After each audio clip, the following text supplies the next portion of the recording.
Welcome back to episode 4 of Sidelined with Jonny and Noah. I'm Jonny. And I'm Noah. In today's episode, we'll be talking about the quarterbacks around the league, some news, teams that may need a rebuild, and more.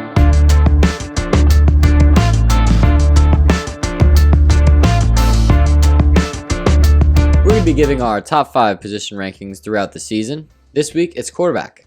Jonny, would you like to start us off? Okay, my number one quarterback heading into week 4, Matthew Stafford, is just absolutely killing it in LA, and I think he is the front runner for the MVP this year. Just him and Cooper Kupp have this really strong connection out of the gate. Definitely. And they just look phenomenal. So he's my number one quarterback heading into week 4. At number 2, I have Kyler Murray. Again, another strong MVP candidate. Looks really solid. Him, D-Hop, and all his receivers just look really good. And D-Hop's not even healthy. Exactly. D-Hop isn't even that great. He's not that he's not that great. He's not that healthy heading into week 4. So Kyler's at number 2 for me. Number 3, I have Josh Allen. Again, 1 through 3 can kind of be interchanged because they're all front runners for the MVP, but I think Stafford and Kyler just have that little edge over Josh Allen. Well, yeah, he got a slow start in the first 2 games. Exactly. But then week 3, Josh Allen absolutely blew it up against Washington, who's kind of disappointing this season, but Josh Allen just killing it through 3 weeks, and heading to week 4, he's my number 3 quarterback. At number 4, I have Tom Brady. Again, Tom Brady, he's always going to be in the top 10, top 5 even, but he just looks solid going into his 60th season. So, that's Tom Brady. Number 5, I have Patrick Mahomes. Still looks amazing. Made a couple mistakes this week. Couple interceptions, which is kind of unlike him. Throwing up those balls to Tyreek like he usually does, but he looked really solid still because he's Mahomes. But that's why he's at number 5. Who do you got? Well, to start, number 1, I have who you had at 4, Tom Brady. He's gotten off to an electric start this season, tossing for over 10 touchdowns, I think, through 3 weeks, something like that. I think 11 total because he took 1 in. He took 2 in against the Rams, 1 passing, 1 rushing. Okay. He's just a really great quarterback. I mean, he's well into his 40s. He's got weapons, I understand, but he's also throwing really well if you watch that full game. He has some interceptions on the year, but they can be shaved off due to the other players' errors. At number 2, I have the guy who really is my front runner for MVP, Kyler Murray. He's a do-it-all quarterback. Agreed. He looks really great. D-Hop is not even healthy, and he's figuring it out with rookie receiver Rondell Moore, Christian who also Kirk. looks good. AJ Green looks pretty decent too there, but a lot of talent surrounding Kyler and just helping him evolve into such a good player. And he's able to run. I mean, he's just the perfect quarterback that you'd want. At number 3, I have Mahomes because although he did have a couple of interceptions he'd like to have back, some of them were also like on the player once again. Patrick Mahomes threw a beautiful no-look pass, and his receiver didn't catch the ball, and it was eventually tipped into a pick. Okay. So, you can't blame him. Yeah. He's still making electric plays. I still would rank him easily in my top 3 quarterbacks, especially this year. Oh, yeah. Nonetheless, I mean, he looks really impressive still, and once they get back to winning games, we're going to realize, he belongs here. At number 4, I have Jonny's MVP frontrunner, Matthew Stafford. I also believe he's top 3 in the conversation. He's playing really great with the team he has. I'm really happy to see that since, he wasted most of his career in Detroit, sadly. Yeah, exactly. But he looks really impressive, and he looks like that quarterback that we all believed he would be. And to wrap it up, at number 5, I have a really surprising pick. That is Kirk Cousins.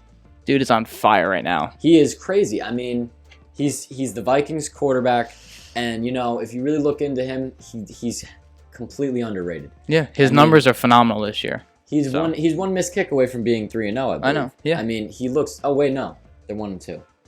Oh, sorry. Take it back. But still, he looks very impressive. He really does. And all these quarterbacks listed have a lot of weapons. But if I were to say, I mean, Kirk Cousins has the most injury-prone weapons. Yeah. So, and I know. I mean, Adam Thielen, he's my guy, but he can get hurt often. Same thing with Dalvin Cook. Kirk Cousins looks like that guy for them. He does. He's getting up there in age, but he's looking more and more impressive. Pretty accurate. Each year. Yeah.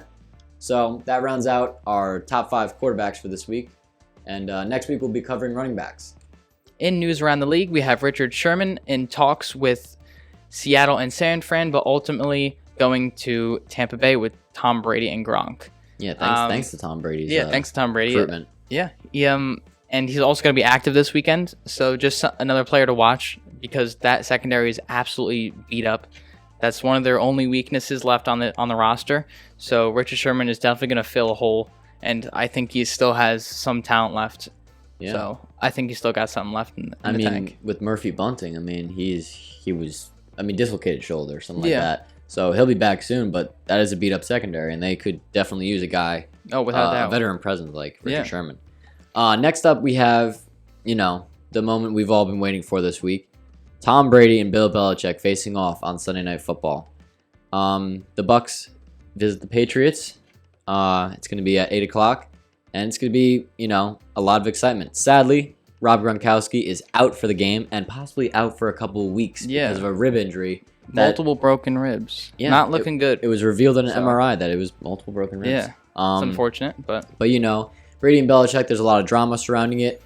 Before Brady left the Patriots to go to Tampa Bay, he wanted to have a meeting with Belichick to say goodbye. Belichick said he can only do it over the phone. Doesn't seem like a real classy move on Belichick's part. I don't like that. Especially after a just about 20-year career with each other. 2 decades being together. And it was said that he was also treating Tom like a rookie. Yeah, and he was a 40-year-old. Yeah, I don't understand that. But and Robert Kraft even said to him, that in quotes, in case I get in trouble for this, Robert Kraft said that he was a fucking asshole. Belichick. So you heard it here. I'm just quoting the man. Yeah.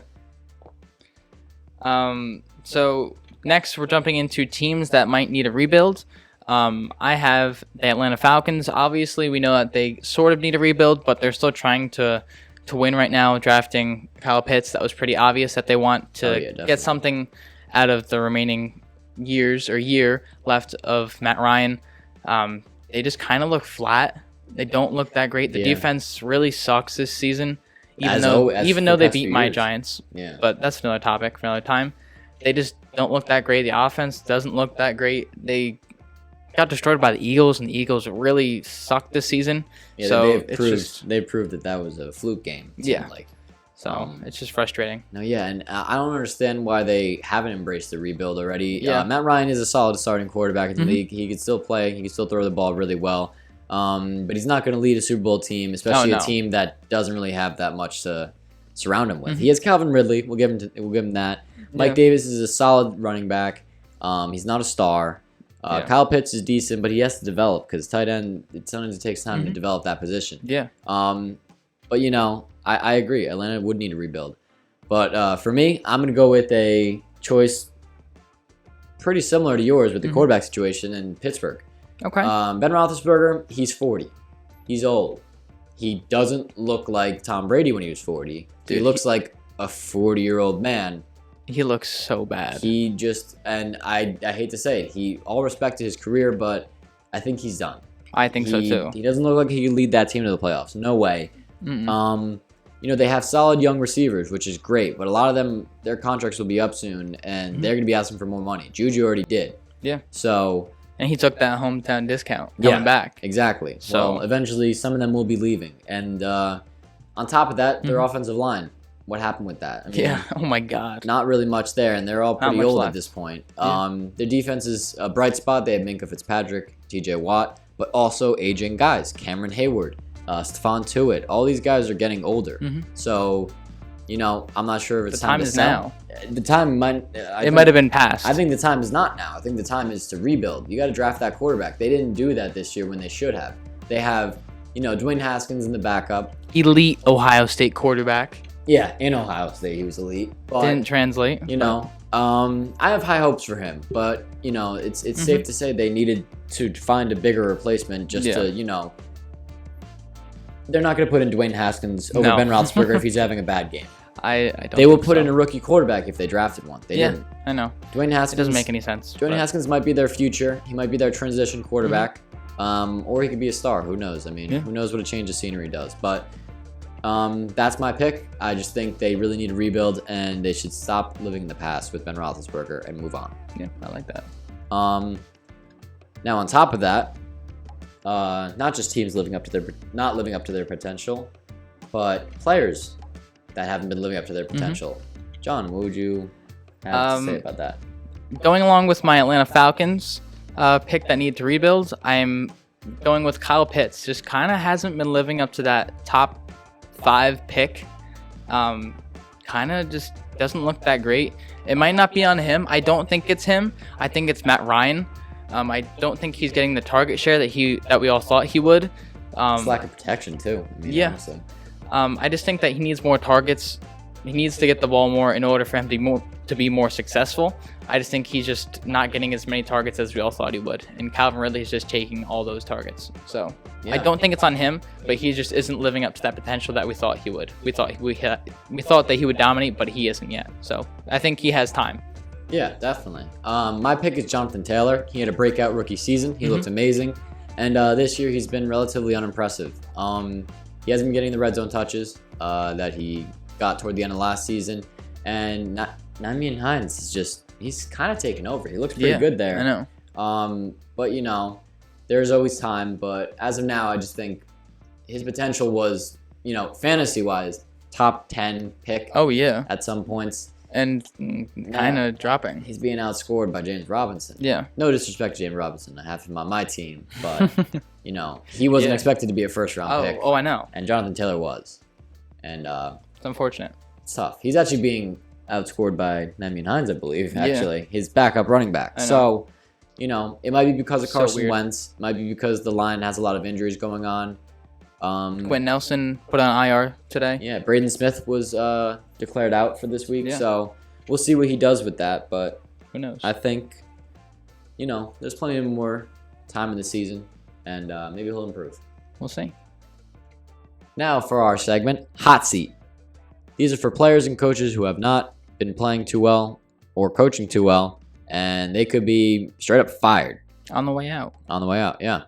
It's very different than the ones that aren't living up to their potential because they most likely won't be out. But these guys have been doing so bad that they might be out by next year, maybe by midseason. Who knows? Yeah. We've already talked about the obvious two, Big Ben and Matt Ryan. They haven't been playing well enough to be starting quarterbacks for their teams to win. So, they're clearly in the hot seat. But now we're going to be going to the very obvious head coach that's probably the biggest one on the hot seat right now, Matt Nagy of the Chicago Bears. He really put up a pathetic performance against the Cleveland Browns. His future starting quarterback, or I should say the Bears' future starting quarterback, I'm not sure if it'll be his for the long. Yeah, but I like that. That's true. Justin Fields, he looked relatively unimpressive, and that wasn't his fault. They didn't even have a game plan for him. I don't understand. Statistically, he looked horrible. But if you watch the game, he still looked like a really good quarterback on the field. But he was really struggling. They were not setting up any kind of schemes for him to block, for any blocking schemes. And they didn't even. He's a rush. He can run the ball. They didn't give him any opportunities. Any plays. They didn't. I don't understand. And the thing was that it's been covered on First Take. It's been covered on the Herd. That's been talked about is that they didn't write up a game plan for Justin Fields when they drafted him. They just are throwing him in with the playbook that they have. Yeah. Which is so stupid. A very pathetic and lazy thing for an organization and a coaching staff to do. You have a guy completely, utterly talented. And compared to Andy Dalton, they're not the same. They're the complete opposite. Oh God, not at all. But Matt Nagy is deciding, we'll just do it my way. Instead of just, setting the quarterback up to succeed, doing things that he's good at. They didn't set it up for him. And that's actually really disappointing. And he's definitely on the hot seat after last week. Yeah. He's been on the hot seat for the beginning of the season. He might have been out last year, but some people were like, give him a chance, He looks awful. That was one of the worst game plans I've ever seen. Yeah. Justin Fields had under 70 passing yards. They had 1 yard of passing. Yeah. If you count the sacks, it was 64 yards of sacks and 1 yard of passing. Yeah. After that, we're not even thinking about the 9 sacks that they let up. I know. You can't blame that on the rookie quarterback. No. Unbelievable. Who's yours? Jason Peters also looked terrible. Yeah. Oh, yeah. Miles He Jack, was on the Bears, too, wasn't yeah, Miles Garrett just absolutely plowed through him. he? It was 4.5 unbelievable. sacks, wasn't it? Yeah, 4.5 sacks. Dude, that's crazy. That Defensive deserves player an of the year? attaboy. I don't know. Defensive player of the year could be. He's been I know. very impressive since that little helmet bashing he Yeah, gave Mason Rudolph. definitely. So, my player on the hot seat for this week, I have Carson Wentz. Not really a surprise. Can't stay healthy, can't stay on the field. Sadly, yeah. And when he's on the field, just kind of meh. Kind of looks I think the injuries average. got to him over time. Yeah, I mean, both ankle sprains. Obviously, it's unfortunate. Obviously, you kind of wish that he plays well because of the torn ACL and everything else that he's gone through the last couple of years. But Concussions, all yeah, everything. But he just can't stay healthy, and I think that's just hurting him. And I think that he might be on the way out after the season. He might go after a quarterback. So It is really I think a shame. he's slowly on his way out, and he was such a talented quarterback. He still is. He was one of just- the top of the league at one point. Yeah. He And was the then- MVP. He was in the MVP conversation not even 3 He years would ago. have been the MVP If he stayed healthy? If he stayed healthy Yeah. for that last week, he would have been that MVP. Tom Brady came in and just snatched it from him. I know. But then he lost in the Super Bowl. So So maybe well. maybe Carson Wentz did get the last laugh. Yeah. He does have a ring from that year. That is although true. he didn't play. Heading into the game plan, our game of the week. Who do you have? I have the Rams versus Cardinals. It's a big NFC West divisional matchup. Mm-hmm. The Rams, obviously, powerhouse offense, powerhouse defense. The Cardinals, powerhouse offense, and possibly powerhouse defense we are seeing right now. They're looking pretty damn good. They I look mean, amazing. I Yeah. mean, a lot of picks. Sean Murphy Bunting's really growing into his own. I Mhm. mean, he's crazy. I know. And then, they have the Buda Baker. They have an elite pass rush in J.J. Watt and Chandler Jones. So, I just realized I said Sean Murphy Bunting. Yeah. Is that Brian Murphy. You're Brian- talking about? Brian Murphy? No. The number 7 on their team. I think it's Murphy. It's Murphy something. Mhm. I'm sorry, forgot your name. Number 7 on the Cardinals, the corner. Stunning play. Looks really 2 good. picks last game. Yeah. One of them a pick 6. Their young core is really growing into their own. And I would like to say that they're a powerhouse team. And obviously the Rams, we've already talked about this many times in last episode. Looks and this really episode. really good. They look amazing on all cylinders. I mean, Yeah. Aaron Donald's Aaron Donald. Jalen Ramsey, best corner in the league. Mhm. My favorite corner in the league. as Sticking well. with that again. 2 weeks in a row. Definitely. I mean, he just looks shut down. And He does. Kyler versus Stafford, those are the top 2 MVP candidates. So Yeah. that is my game of the week. For me, I have the Sunday night game, New England Patriots versus Tampa Bay Bucks. It's going to be a thriller. I don't know how close it's going to be, but this New England team, The story. I mean, yeah, the That's it. story behind it as well, it's phenomenal. It's something you have to talk about. If you don't talk about it, you're crazy. Yeah. So, You know who didn't talk about it? Mac Jones. Yeah. Didn't mention Tom Brady in his interview for the week. that's because he's trying to put himself aside from Tom Brady. He wants his own legacy. Oh yeah, definitely. So But you can't. I don't you think he can't- wants to be linked, but it's gonna happen regardless. I'm not sure So, if you can ignore the greatness of a quarterback like Yeah, that just I know. because you don't want to get involved in the drama. You got to mention that guy. He's the GOAT. I'm a I Jet know. fan and I'm saying that. He's the GOAT Yeah. by far. Yeah, I know. But I don't know if this offense in New England is that great right now. Yeah, they don't look So good. I have Tampa Bay kind of killing them. Yeah, I mean, 'Cause, I mean, Tampa Bay's on fire. I have to give it to them. They're gonna win this game. I feel like Tom Brady might, Tom Brady's going to do well, as Mhm. usual. He's gotten off to a red hot start. Yeah. But without Gronk, that's a safety blanket. And I usually know. when you watch some of those plays, that's where he dumps it off to. Maybe That's Cameron true. Brate can fill in, but Gronk was that guy. And he's, a juggernaut. He's not going to be Yeah. there. So, we'll see what Cameron Brate can do. Maybe O.J. Howard gets involved. Obviously, the rest of the receivers and running backs will get involved as well. Oh yeah. But yeah, I think ultimately Tampa Bay's defense is just going to kill Mac Jones. Yeah. He's going to have a horrific night with them. Yeah. And Tom Brady will probably throw for a couple touchdowns. But I think the Tampa Bay defense is ultimately going to make this a blowout. They might get a little pick 6 in there. We'll see. lot of It's gonna turnovers. Stick it right in Belichick's face. Yeah, I mean, I feel like Brady's already done that Mhm. winning the Super Bowl, but this Oh, is yeah. just, This is just icing on the cake. Yep, definitely. So this is definitely the game to watch for this week. I would say so. And that's all we have for episode 4 of Sidelined with Jonny and Noah. Make sure to comment, like, and subscribe. And if you guys would like, you can check out our Twitter right here. And we will see you guys next week. See you later.